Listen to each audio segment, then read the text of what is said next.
La sacoche de cuir. Vers la fin de la vie prolongée d'Arthur Rimbaud, de Thierry Bestingel, aux éditions Fayard.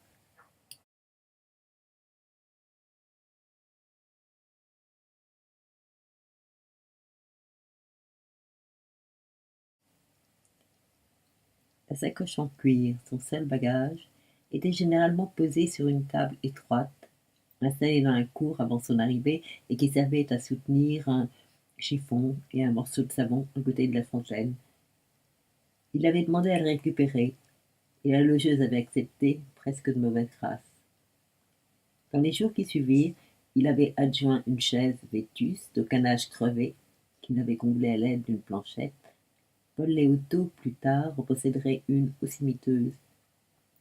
Chaque soir, ou plutôt chaque fin d'après-midi de préférence, tant que le jour le permettait, Nicolas s'asseyait là, déblayait la besace de la minuscule tablette, l'ouvrait sur ses genoux, en extirpait l'encrier et ses plumes, ainsi que quelques feuillets nouveaux et des billets écrits autrefois à l'hospice.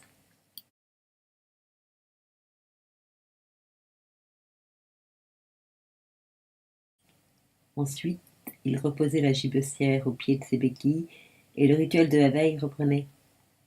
Selon les jours, ce n'était que quelques mots rapides et bousculés, ou des tirades complètes et appliquées, parfois sur une feuille déjà remplie d'une graphie serrée, parfois sur un papier neuf et vierge. C'était sa table d'écriture. Entendez par là, c'était l'écritoire, le dernier bureau d'Arthur Rimbaud, poète de renom, dont la moindre relique faisait déjà la joie des bibliophiles et des collectionneurs, et dont les prix atteignaient des sommes astronomiques. De la même manière, autant la malle de ses voyages, qui se trouvait en ce moment chez le vieux Paterne, avait été le symbole de son errance et deviendrait plus tard pièce maîtresse du musée de Charleville, autant la sacoche en peau de porc que Nicolas avait trimballée aurait pu devenir l'emblème de ses derniers écrits, et par l'émotion ainsi suscitée, aurait pu voler la vedette à la malle dans le musée. Pour autant aurait-il fallu qu'elle soit retrouvée, et de même pour le sac en toile de jute utilisé à l'hospice.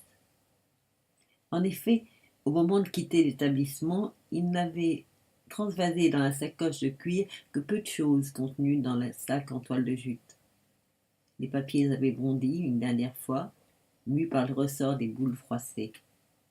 Il les avait dépliés avec presque de l'indifférence, comme si ce qu'il avait écrit, consigné, raturé, complété depuis 5 ans, avec une implication et une volonté qui intriguaient les autres pensionnaires, n'avait finalement aucune importance, était en quelque sorte une erreur, quelques âneries, à détruire bien vite.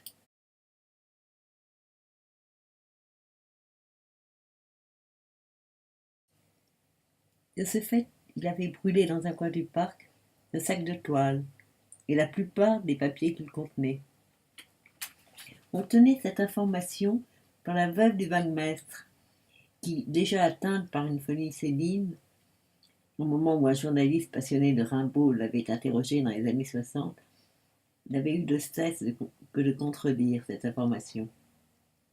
Là encore, il faut imaginer la perte immense de cette relique. On dit que certains chercheurs contactent méticuleusement les héritiers de chaque pensionnaire de l'hospice, au cas où l'un d'eux aurait conservé dans un fratras de l'aïeul, à tout hasard, une feuille échappée au brasier, un brouillon de poème récupéré par terre, voire une photo d'époque où apparaîtrait dans un coin le génial poète, en pyjama, avec l'air de s'ennuyer ferme.